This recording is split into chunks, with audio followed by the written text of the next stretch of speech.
in the same manner as Thailand. You know, we often compare ourselves with Thailand because in 1970, our population size was about 37 million. Thailand was also 37 million. Population growth of Thailand was 3% per annum. Philippine population growth rate was also 3% per annum.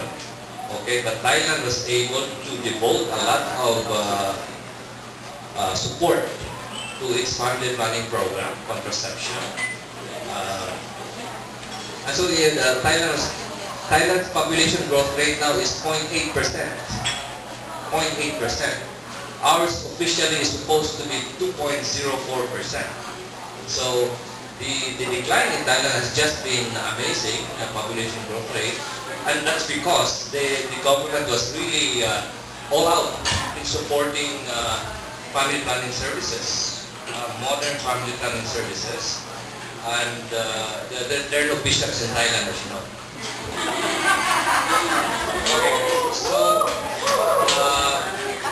so the Thailand is now growing at 0.8%. Population is only 66.5 million now. We're already 90 million. So the difference is about 24 million. This is the population of Malaysia. Okay? And so anyway, we have done simulations showing that if, assuming everything else remaining the same, if we had not done anything about misgovernance and corruption and income inequality and so on, if we just address the population issue, income per capita now would have been at least 22% higher. Actually, the simulation was between 1975 and 2000. So income per capita in 1975 for us would have been at least 22% higher. And then poverty would have been, poverty incidence would have been something like 23% rather than 33%. Okay, so it's a big difference.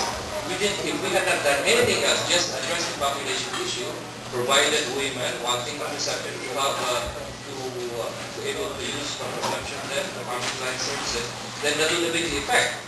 And that is really a conservative estimate because with lower population growth rate, smaller families, there will be more funds available to educate, to improve education and healthcare services and investment in agriculture, so that we would not be importing, probably we would not be importing rice.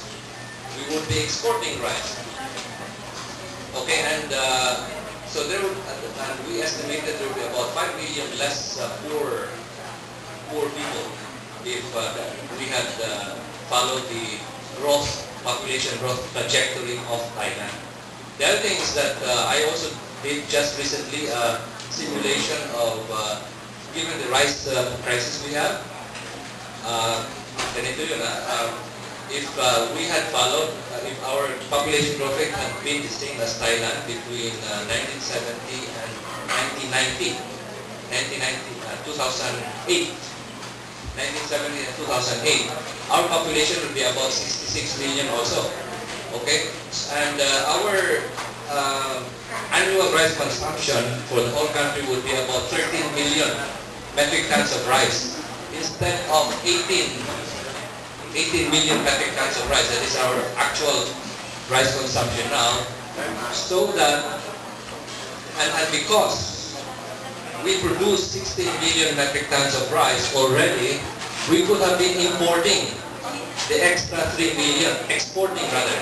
We could have been exporting the extra 3 million metric tons of rice instead of importing.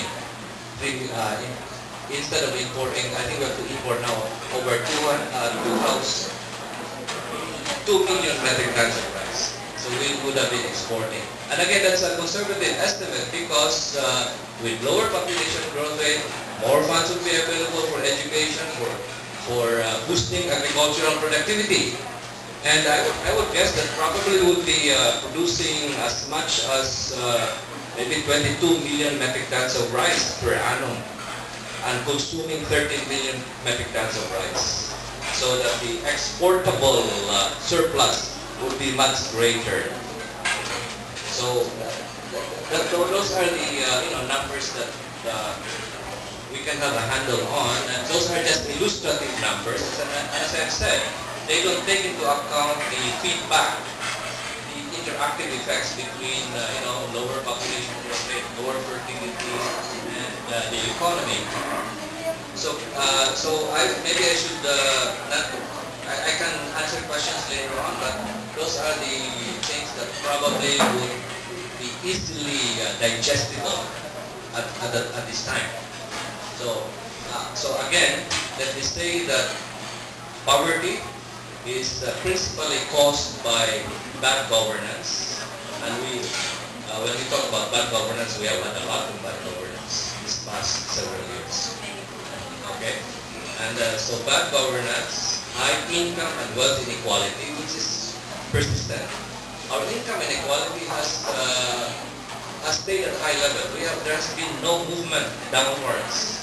So practically, income inequality as measured by some measure called Gini coefficient has crested at about 0.46.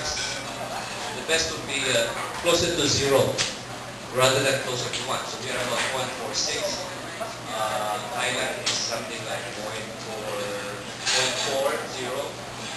and the other countries in Indonesia would be 0.38. So the closer to 0, the better. Okay, so high income and wealth inequality, and weak economic growth. And population, what population does is to interact with these factors and make poverty difficult to deal with, more difficult to deal with. And as I've said, even if we didn't do anything else, just address the population issue, the country would have been better off. Thank you.